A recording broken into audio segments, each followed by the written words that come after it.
And following up tonight, Bob Jones University now has a new board chairman after a series of recent leadership changes. This is Dr. Sam Dawson.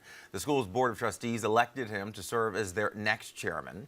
Officials say he has been a member of the board's executive committee since 2021 and was recently board secretary and treasurer. He replaced Dr. John Lewis, who resigned earlier this month. Lewis's departure came 1 week after President Steve Petit announced he would leave his position in May. In his resignation letter, he said he could not serve as president so long as Lewis was chairman.